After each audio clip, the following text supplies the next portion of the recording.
salaamaaleykum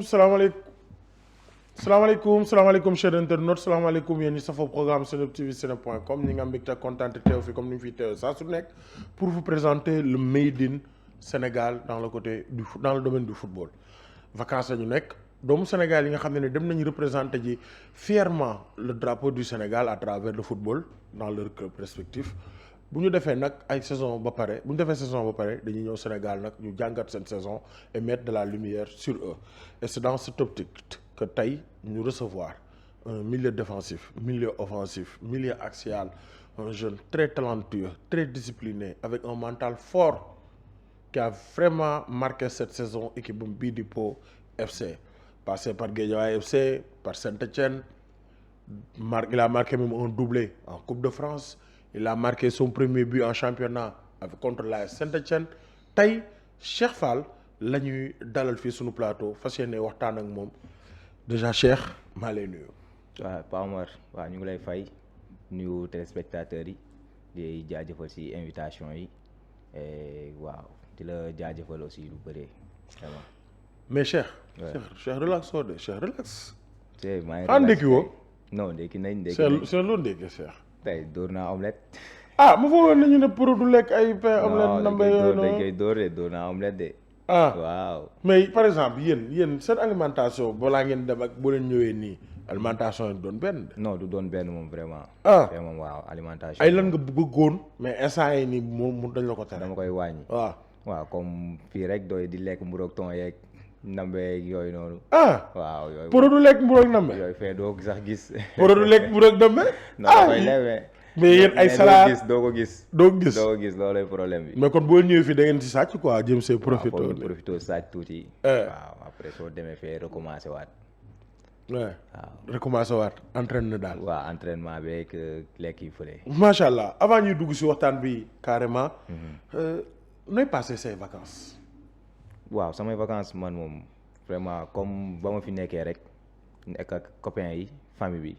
saa yu ma ñëwee fa laay nekkaat tëngee suñu kër nekk ak samay copains vraiment vacances yi daal dama koy dund comme ni ma ko daan dundee avant ma doon dem rek waaw. noonu laa koy dundee avec les amis et la famille. macha allah en tout cas comme ni ñu ko waxee rek moom nee na noonu la koy dundee vacances entraînement la famille mais gars yi am na ñoo xam ne buloo doo buloo mel. non buloo non. doo buloo mel. non du ma buloo de. doo buloo non taabuñu loolu. du saa buloo baax na. taabuñu buloo moom buloo baaxul. non su ma ko doon def sama boy ñëw may téye sax booy ñeneen du ma dem. macha allah c'était juste pour te taquiner et camper le décor. alors Cheikh Fall moom la ñu dalal tey comme ni ma leen ko waxee dara sànq Cheikh Fall c'est un milieu de terrain défensif offensif axial très talentueux avec une intelligence de jeu macha allah comme ni ma leen ko waxee cette saison il a vraiment joué 22 matchs sur 30 possibles ak FC Pau en D2 Ligue française mais balaa ñoo ñëw sur le joueur. kan mooy Cheikh Fall doomu fan la juddoo fan la yaroo. waaw Cheikh Fall benn jeune la bu yàgg bëgg football maa ngi dëkkee Ndar nag Saint-Louis fa laa passé sama enfance yaroo fa waaw daan football ak xarit yi dañuy am 7 ans 8 ans di dem di jouer ji nekk si yenn école de foot yi mais après si lañ dem nag Tëngéej père bi la ñu affecté foofu ñu yóbbaale ñu fa laa commencé après dugg si école de foot yi foofu centre de formation yi ba waaw football bi daal depuis bas âge lañ ko commencé voilà. depuis bas âge de Saint-Louis. de Saint-Louis à Tëngéej. à Rufisque waaw. Cheikh da ngaa màgg de football parce que nee nga yaa ngi ko doon def depuis bas âge. tu viens d'une famille de footballeurs. wala seen waa kër ñëpp ci football lañ màggee. wala yow yaa ñëw ne da ngay doon footballeur. comment ça s'est passé. waaw yàlla dafa def na famille footballeur lañ. waaw sama papa yi yëpp dañ daan football. gars yi sax dañuy wax ñoom ñoo ma dàq football. waaw sama yenn tonton yi dañuy wax sa papa bi moo la dàqoon football vraiment. est-ce que am na ñu ci xam ñu siiw. non après nag ñoom amuñu si kenn ku si mos a dem football extérieur wala. mais waa Ndar xam nañ leen daal waaw mais waa Ndar moom xam nañ leen saa yu ma demee dañuy wax sa papa yee leen dàq football. waaw vraiment famille football laa juddoo moom. famille football nga ko waaw ñu tettal si depuis le bas âge. da nga ko doon booleeg jàng ou pas. si da nga ko doon booleeg jàng waaw dañ doon jàngi di dem école de foot yi di entraîner di football nekk ak xarit yi waaw. nekk xale yi bañ nekk ba waaw. nekk xale yi daal di dem après bi nga ñëwee Tëngéej. quelle a été la suite. waaw bu ñu nekkee Tëngéej nag si la changement xaw a am ñu commencé màgg waaw commencé gis ni football bi daal xaw nañ dominer ak jàng bi papa sax bëggul woon père bi waaw père moom dafa doon bañ sax su ma doon football yi ji danaa ma bàyyi football demal jàngi mais après au fur et à mesure mu gis ni man si lii laa bëgg accompagner ma après si la commencé si centre de formation bu nekkoon foofu suñu koñ voilà nekkoon di footballantu ba après si laa trouvé club fële AS Cambérène nag fa laa jógee dem Espoir de Guédiawaye. ok waaw. Tëngéej footballantu waaw. après bi nga xamee ne nag affaire bi commencé nañ bu ëpp doole. yaag paa bi da ngeen doon xëccoo. jàng ak football.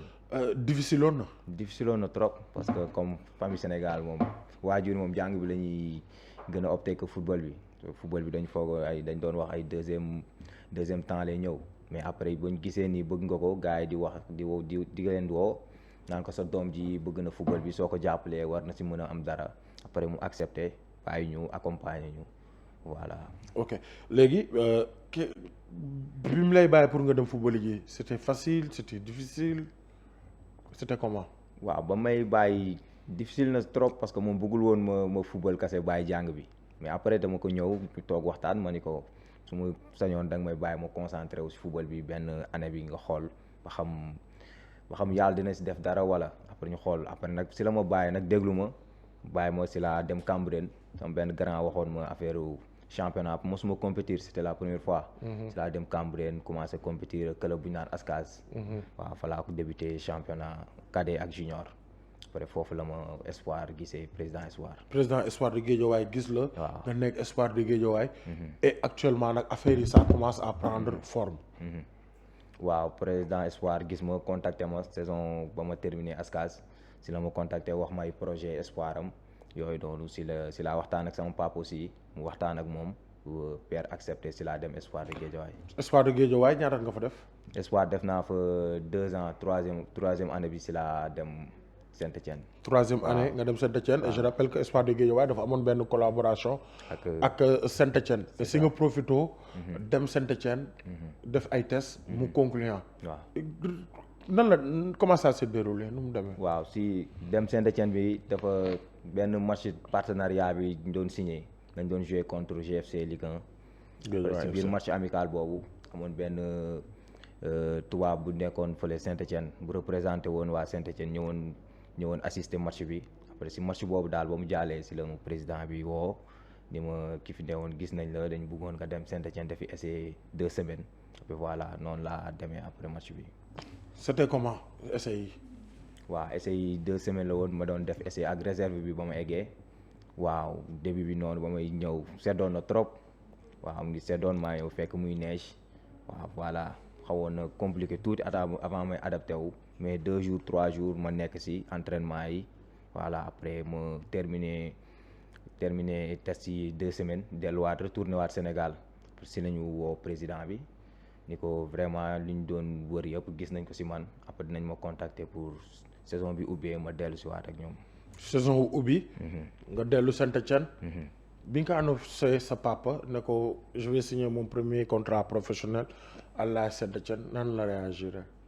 waaw famille bi kontaan rek parce que ku nekk li nga bëgg mooy sa doom réussir si li mu bëgg après léegi ba mu gisee nii man waa Saint-Étienne bëgg nañ ma signer parce que ba mu jógi CSC dañ ma wax dañ may signer le contrat stagiaire 2 ans ba ma delluwaatee nag après si la def une année stagiaire si lañ ma signer le contrat pro en 2023 après waaw famille bi kontaan nañ vraiment ñëpp waaw vraiment kontaan nañ doon ma ñaanal waaw vraiment c'était mbégte la woon quoi.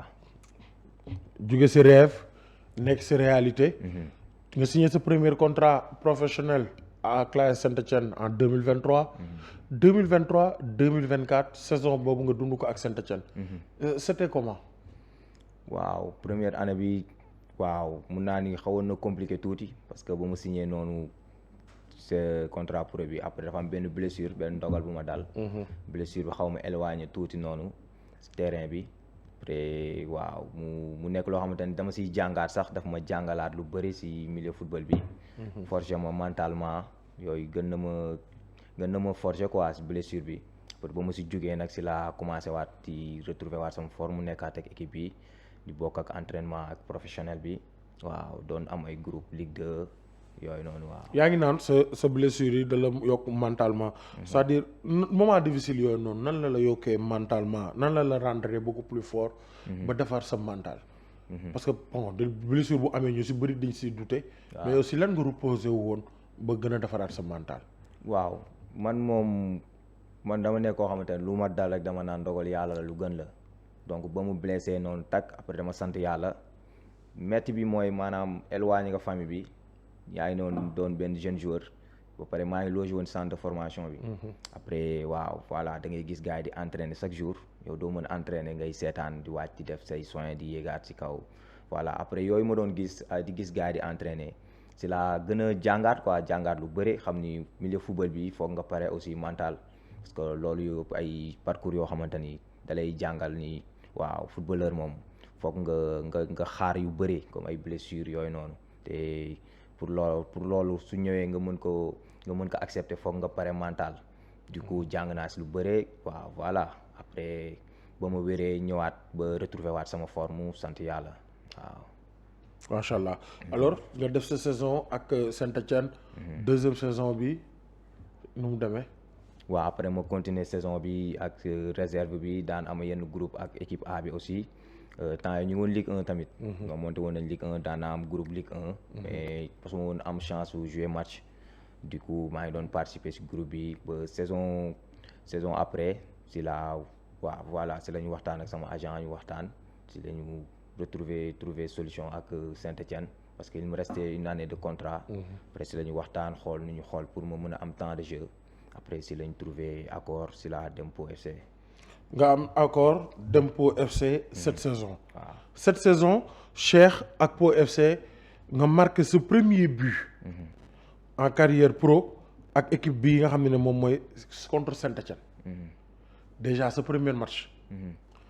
nga noo ko dundee ak but bi nga dugal contre Saint-Étienne. bii bi contre Grenoble. waaw contre Grenoble si laa dugaloon. but d'égalisation bi en deuxième mi-temps laa duggoon sax. waaw deuxième mi-temps laa duggoon waaw mu reste ay 90 minutes waaw temps additionnel bi si la ma yàlla suturaal si la am occasion bi noonu dóor mu dugg contre Grenoble waaw. contre Grenoble. noo ko dundee loolu su première titularisation su premier but. lan moo sa deuxième lan moo njëkk a nekk sa xel lan moo doon traversé sa xel. waaw parce que ba mu njëkkee ñëw po premier jour yi. entraînement yi après veille de match dama blessé woon. amoon naa blessure bu ma éloigné boobu foofu tamit 2 semaines. waaw après ma ñëwaat retrouver groupe bi di jouer ba bokkaat si groupe bi waaw après match contre Grenoble si la ma coach bi jouer dugal.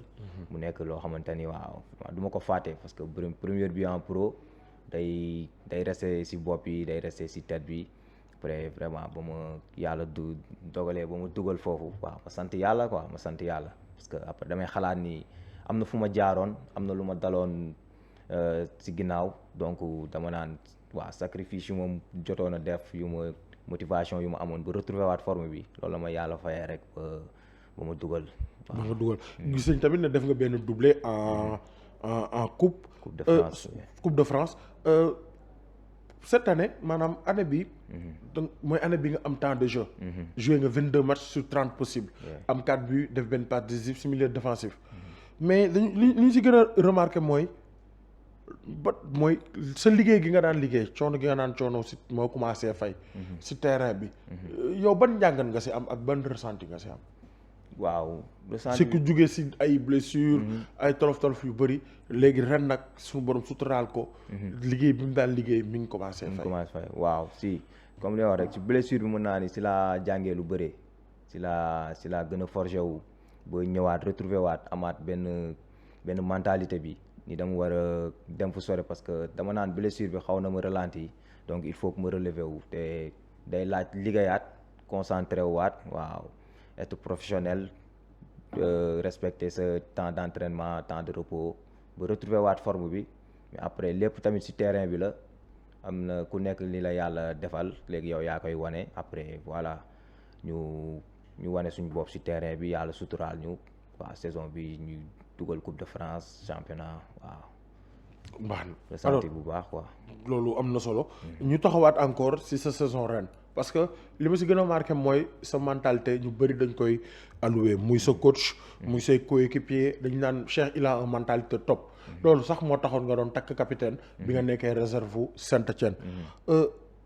résilience boobu noonu. ak motivation boobu noonu. foo koy jëlee.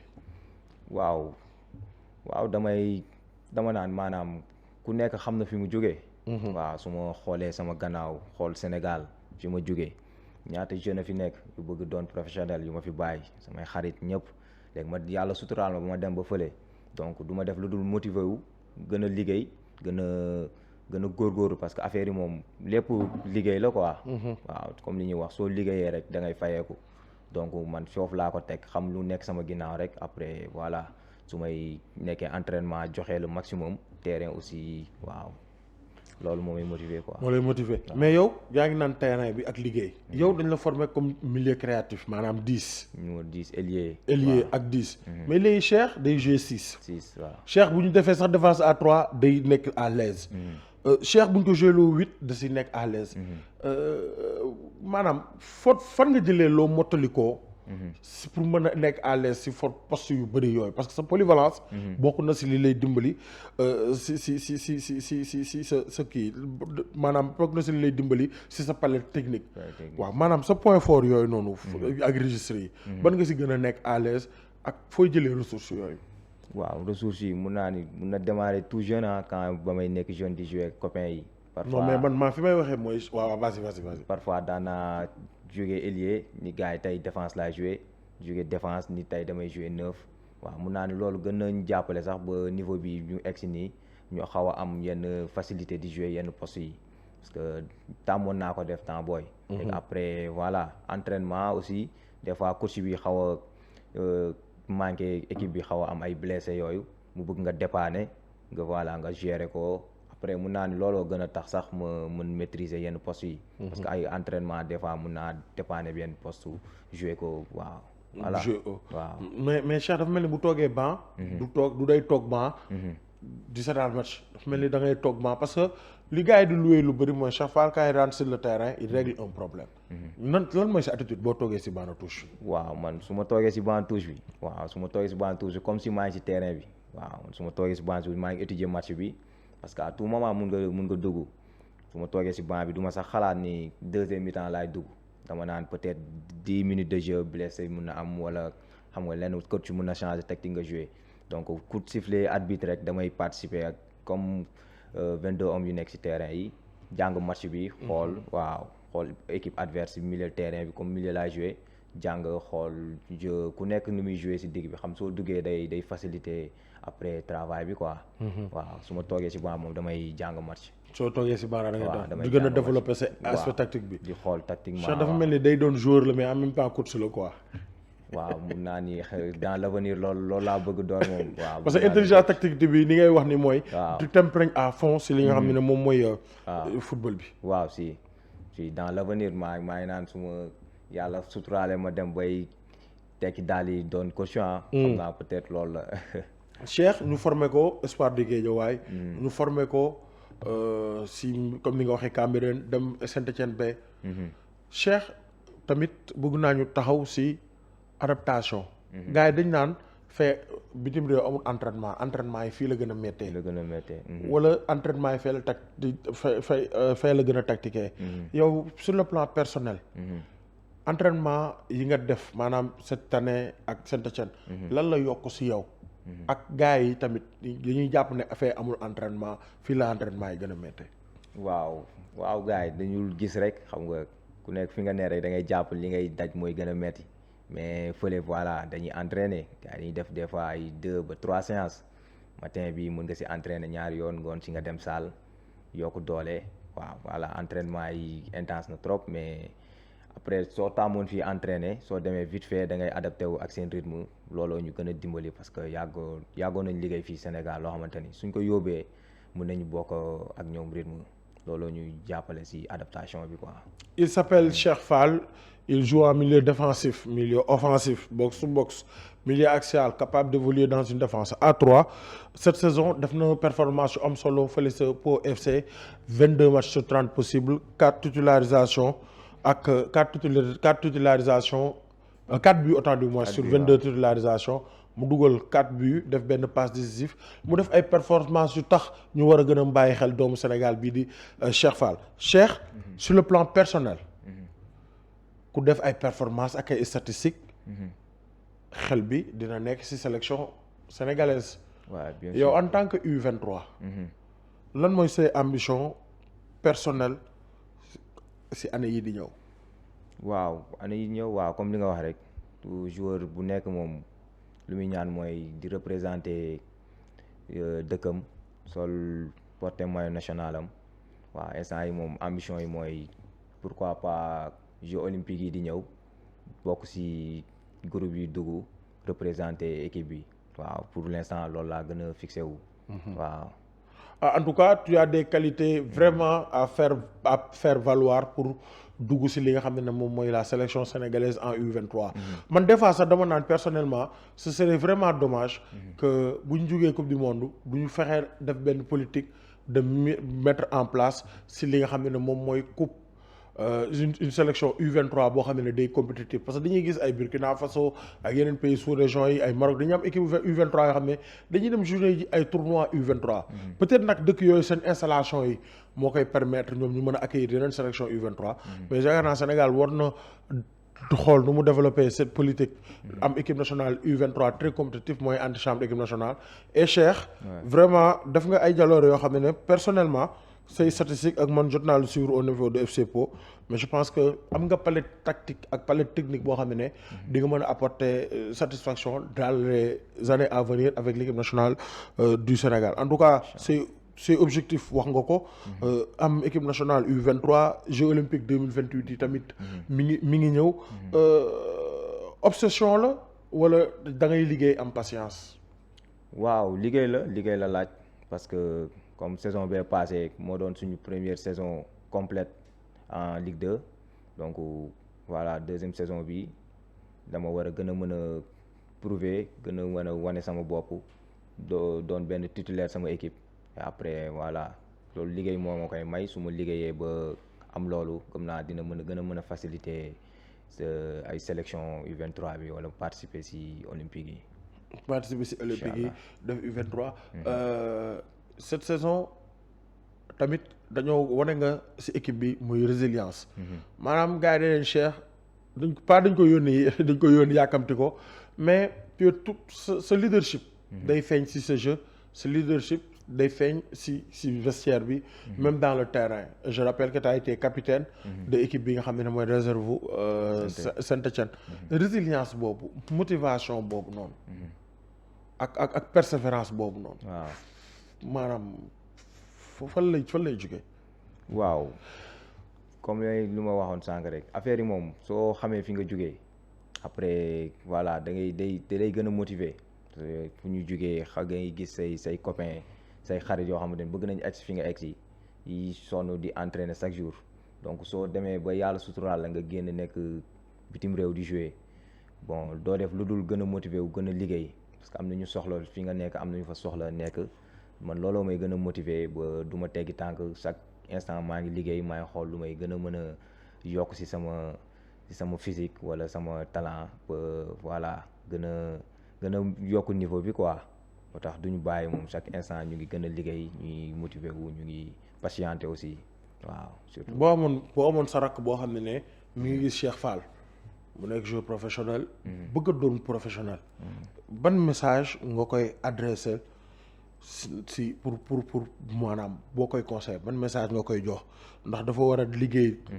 li ñu naan l'importance de faire un travail invisible. ak patience ak tamit gëm sa bopp. ñett yooyu ana lan la ko mën a njariñ si bu bëggee doon professionnel lan la ko mën a jariñ.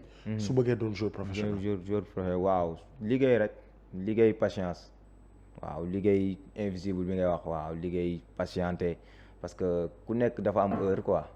lu ne def yàlla dafa defal ku nekk heure am donc yow da ngay liggéey rek patienter xaar heure bi jot après voilà waaw gëm sa bopp aussi après parce que affaire kenn moomu ko soo liggéeyee gëm sa bopp patienter rek incha allah yàlla mun na la suturaal. yàlla na la suturaal yow tamit yàlla na yàlla suturaal en tout cas c'était Cheikh Fall bu nekk joueur professionnel au niveau de Pau FC. Je vous rappelle que c'est un milieu défensif qui a joué cette saison 22 matchs sur 30 possibles, 4 réalisations et jaar na Saint-Étienne, mais malgré les blessures, malgré les obstacles, malgré les blessures musculaires, genoux ak fu nekk, il a eu benn attitude de résilience, benn attitude boo xam ne ça lui a permis de continuer à persévérer gëm sa bopp parce que am na ñoo xam ne blessure bu leen jàppee day tuer leur mental mais Cheikh qui est Cheikh mental en tout cas ça a été un plaisir de vous recevoir ñu échanger ak yow wax nga li nga xam ne tamit mooy sa objectif jouer avec l'équipe nationale U23 pourquoi pas les Jeux olympiques 2028 c'est un talent sénégalais. Est-ce que am nga contact mës nga am contact avec la direction technique nationale du Sénégal? Non, j'ai pas encore de contact. Entraîneur Sénégal yi tamit xamoo si kenn. non mosuma am contact ak benn coach.